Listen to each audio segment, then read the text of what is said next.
সুপ্রিয় দর্শক শ্রোতা মণ্ডলী, আপনারা এই মুহূর্তে আমাকে যে যেখান থেকে দেখছেন এবং পরবর্তী যে যেখান থেকে দেখবেন, আপনাদের সকলকে জানাই আমি আমার প্রাণঢালা অভিনন্দন এবং শুভেচ্ছা এবং কৃতজ্ঞতা প্রকাশ করি সার্বক্ষণিক আমার পাশে থাকার জন্য, আমার চ্যানেলকে সাবস্ক্রাইব করার জন্য এবং লাইকস কমেন্টস দেওয়ার জন্য। আজকে ব্যানার এবং হেডলাইন দেখে আপনারা হয়তো চিন্তিত হয়ে গেছেন যে ছাত্রলীগ হঠাৎ করে কি কঠিন পরিকল্পনা শুরু করলো। আসলে ব্যাপারটা কি তা হয়তো আমি যতটুকু বুঝছি তাই আপনাদের সাথে শেয়ার করার চেষ্টা করছি। বাকি আপনারাও আপনাদের মিসিং ডটগুলো মিলালে হয়তো আপনারাও কিছুটা বুঝতে পারবেন।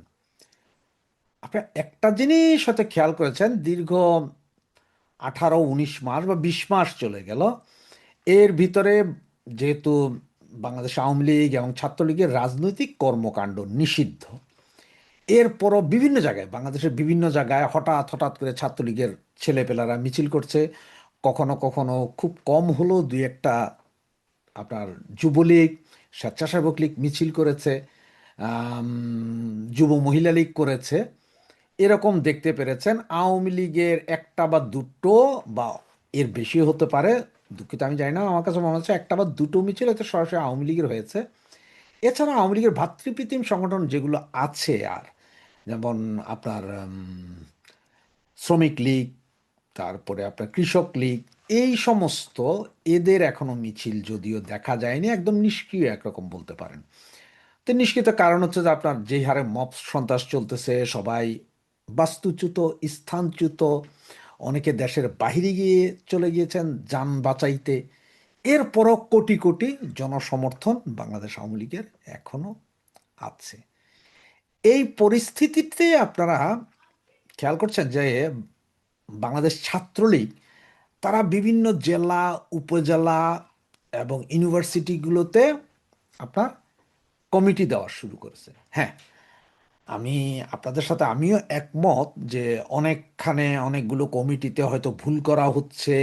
কোনো কোনো স্থানে হয়তো সে আগের মতোই একজন বা দুইজন হয়তো ভুলবশত অন্য দলের নেতা হয়ে গেছেন, এখন তারাদের নামও চলে আসছে, বা কিছু লাল বদর আছে, এটা আমি স্বীকার করি।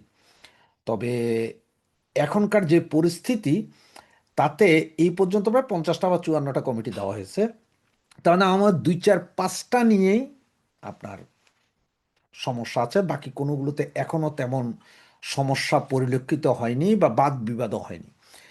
আর এই কমিটিগুলো দেওয়াতে দুইটা জিনিস হয়েছে। একটা হচ্ছে যে হঠাৎ করে এই কমিটিগুলো দেওয়ার শুরু করার কারণে কিছু কিছু জায়গায় এই কমিটিকে স্বাগত জানিয়ে যেমন ফেসবুক পোস্ট করা হচ্ছে বা পোস্টার লাগানো হচ্ছে, তেমনভাবে আবার স্বাগত জানিয়ে 2-4টে মিছিলও হয়ে যাচ্ছে। এটা একটা ভালো দিক। এবং আমি আশা প্রকাশ করব, ছাত্রলীগ যদি সারা বাংলাদেশে সমস্ত কমিটি, ওয়ার্ড, থানা, জেলা, উপজেলা, কলেজ, ইউনিভার্সিটি, এমনকি স্কুল পর্যন্ত কমিটিগুলো দিয়ে দিতে পারে, তাহলে একটা বিশাল খেলা হবে। আর ছাত্রলীগ দেওয়ার সাথে সাথে যদি এর পরবর্তী সংগঠন যদি যুবলীগ, যুবলীগে যদি সেম কাজটা করে, যুবলীগ, এরপরে আছে আপনার স্বেচ্ছাসেবক লীগ, কৃষক লীগ, শ্রমিক লীগ, আম, মহিলা যুবলীগ, তারপরে আওয়ামী মহিলা লীগ যেটা আছে, এটা সহ আওয়ামী লীগের যেসব থানা, ওয়ার্ডে কমিটি নেয়, এগুলোকে যদি রিসাবল করে ফেলা যায় এবং এটা পাবলিকলি চলে আসবে, কারণ এমনি পাবলিকলি জানে কে কোথায় কি করতেছে না করতেছে, এটা ঠিক। যদিও আমাদের হাজারো ভাইয়েরা তাদের বাড়িঘরে থাকতে পারছেন না, তারা অন্যত্র আছেন, কিন্তু একটা কমিটি হয়ে যাওয়ার পরে সবার মধ্যে একটা স্পিড আসবে। একজনে যদি 5জন করে ভাই ব্রাদার বন্ধু বান্ধব নিয়ে নামেন, তাহলে অনেক, লাখো লোক সারা বাংলাদেশে যে কোনো সময় যে কোনো মুহূর্তে মিছিল করতে পারে। এখন যেমন হয়তো ধরেন চিটং একটা হচ্ছে, ঢাকায় হচ্ছে না, আবার আরেকদিন ঢাকায় হচ্ছে তো রাজশাহীতে হচ্ছে না, এরকম না করে আমার মনে হয় একটা সারা বাংলাদেশে যে কোনো একদিন ধুমাধুম 70-80-100টা মিছিল যদি বেরোয় যায়, 64 জেলায় 64টা মিছিল বেরোয় গেলে এইটা একটা ইম্প্যাক্ট তৈরি করবে, সরকারের উপর চাপ সৃষ্টি করবে। এখনই সুযোগটা এখন, সরকার মাত্র 2 মাস 3 মাস যাচ্ছে সরকারের, এর ভিতরে সরকারের সাথে এনসিপি, এনসিপির সাথে জামাত, এনসিপি মানে একটা ভজকট আছেই।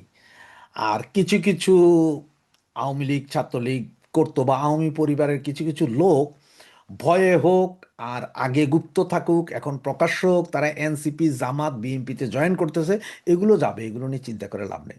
তবে ছাত্রলীগ যে কাজটা করতে, যে কঠিন মিশনটা শুরু করেছে, এটা কিন্তু আপনার গ্রহণযোগ্যতা পাবে। এটার জন্য তাদেরকে স্যালুট, যে দেরিতে হলো তারা এই কাজটা শুরু করেছে। এই কঠিন মিশনটা, ছাত্রলীগ যদি কঠিন মিশনটা সারা বাংলাদেশে আগামী 1 মাসের ভিতরে শেষ করে দিতে পারে, এবং সাথে সাথে যদি যুবলীগ, স্বেচ্ছাসেবক লীগ, শ্রমিক লীগ, কৃষক লীগ এরাও এই কমিটিগুলো করে ফেলতে পারে, তাহলে একটা ভালো জিনিস পাওয়ার আমরা আশা করতে পারি।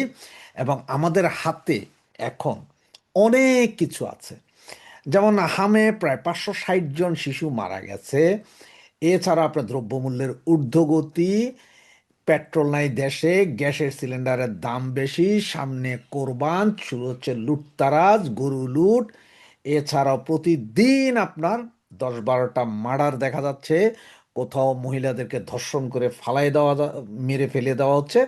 এই সব ঘটনা যদি কমিটিগুলো হয়ে যায়, এগুলো দিয়ে মানুষকে খেপায়া তোলা পরিষ্কার একটা জিনিস পাওয়া যাবে। তো এভাবেই যদি খুব দ্রুত এভাবে যদি চলতে থাকে বলতে যদি এটা আবার টেস্ট ম্যাচের মতো নেওয়া হয়, যে আমরা এখন দিলাম 54টা, 6 মাস পরে আরও 54টা, তারপরে আরও 54টা, ওইভাবে হইলে হবে না। খুব র্যাপিড অ্যাকশন, মানে এখন এই যে কমিটিগুলো যেগুলো দিচ্ছে, ছাত্রলীগ, যুবলীগে যদি দেয়, স্বেচ্ছাসেবক লীগ যদি দেয়, আওয়ামী লীগ যদি দেয়, এটা হচ্ছে একদম T20 ম্যাচের মতো করে ফেলতে হবে। মানে ধামাধাম আমরা সমস্ত কমিটি ঘোষণা করে দিব সব জায়গায়, যেগুলো গত 15 বছরও হয়নি, এই সব কমিটি ঘোষণা করে দিব, সবাইকে এক ছাতার নিচে নিয়ে আসব। এরপরে আমরা যা করার করব, আন্দোলন সংগ্রাম। তাহলে আমার মনে হয় ব্যাপক উপকৃত হবে। আওয়ামী লীগ যেমন উপকৃত হবে, বাংলাদেশের জনগণও উপকৃত হবে। তবে তার মধ্যে একটা জিনিস একটু হিসাব রাখতে হবে, যে যেই সব ছেলে পেলে, যেসব ভাই বোনরা এই মুহূর্তে রাস্তাতে নেমে দাঁড়িয়ে মিছিল করছেন, কথা বলছেন, জোর গলায় আওয়াজ করছেন, ওদের দিকে সদয় দৃষ্টি রাখতে হবে। কারণ ওরাই হচ্ছে যে এই গত 20 মাসে এই তৃণমূলের এই কর্মীগুলো যারা রাস্তাঘাটে ছিলেন, তারাই হচ্ছেন যে আওয়ামী লীগের প্রাণভোমরা। মানে এরা কোনো কিছু ছাড়া, নিজেদের নেতৃত্ব ছাড়া, কোনো কিছু ছাড়া নিজেরা নিজেরা করেছেন। এটা হচ্ছে যে আওয়ামী লীগের প্রাণভোমরা। আর এই আগুন, এই স্ফুলিঙ্গটাকে যদি কাজে লাগানো যায়, মজা হবে। আপনার প্রতিটা কমিটি দিচ্ছে, এখন বোঝা 54টা কমিটি দিচ্ছে, যতগুলো কমিটি দিচ্ছে তার মধ্যে থেকে মানে 10-12 জন অলরেডি অ্যারেস্ট হয়েছে। সমস্যা নাই, এটা অ্যারেস্ট হবেই। আপনার কমিটিতে থাকলেও অ্যারেস্ট হবে, না থাকলেও অ্যারেস্ট হবে, আপনার পাইলেই অ্যারেস্ট করবে। কিন্তু এই অ্যারেস্ট করবে, ধরবে, কোর্টে নিবে, এইটার ভেতর দিয়ে হলো এই কমিটিগুলোকে ইস্টাবলিশড করে আপনার আন্দোলনটাকে আগায় নিতে হবে। কারণ হচ্ছে আমরা যদি এখন ছাত্রলীগ যে কাজটা করেছে, ছাত্রলীগের এই কাজটা আমার হিসাবে আরও 6 মাস, 1 বছর আগে করা উচিত ছিল। আচ্ছা ঠিক আছে, যদিও করে নাই বিভিন্ন কারণে, অনেক কারণ, এটা আপনিও জানেন, আমিও জানি, অযথা ওগুলো বইলা লাভ নাই। এখন যেটা করছে সেটাকে সাধুবাদ জানানো উচিত। তবে তাদের উপরে মনক্ষুণ্ণ না হয়ে বা রাগ না করে তাদেরকে আরও বেশি সহযোগিতা করা উচিত। এবং ছাত্রলীগ কমিটি যারা দিচ্ছেন তাদেরকে বলবো, আপনারা আরেকটু সচেতন হন। যেখানেই কোনো ডিসপুট পাচ্ছেন সেটাই দেনেন দেয়ার, সরাই নিয়া তৃণমূল থেকে যারা এখনো রাস্তাঘাটে আছে, মিছিল মিটিং করছে, তাদেরকে এনে কমিটিতে ঢুকানোর চেষ্টা করুন। এবং প্রয়োজনে পুরানো যেসব কমিটিগুলো আছে ওগুলারে ছাইটা ফালাই দিয়া ওখান থেকে আসলে যারা এখনো রাস্তাঘাট আছে, যারা এখনো মিছিল মিটিং সংগ্রাম করছে, যারা ফেসবুকে মিনিমাম নিজের ছবি, নাম টাম দিয়ে অ্যাক্টিভ আছে, প্রতিদিন পোস্ট করছে বিভিন্ন বিষয়ে, তাদেরকে একটু কাছে টেনে নিতে পারেন।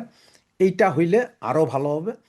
সুতরাং আমি আশা করব যে ছাত্রলীগের সাথে সাথে যুবলীগ, সেবক লীগ, কৃষক লীগ, শ্রমিক লীগ, মহিলা আওয়ামী লীগ, মহিলা যুবলীগ এবং মূল দল আওয়ামী লীগ সকলেই একই কাজ করবেন, যেটা এই মুহূর্তে ছাত্রলীগ করছে বা করানো হচ্ছে, সেম এই জিনিসটাই।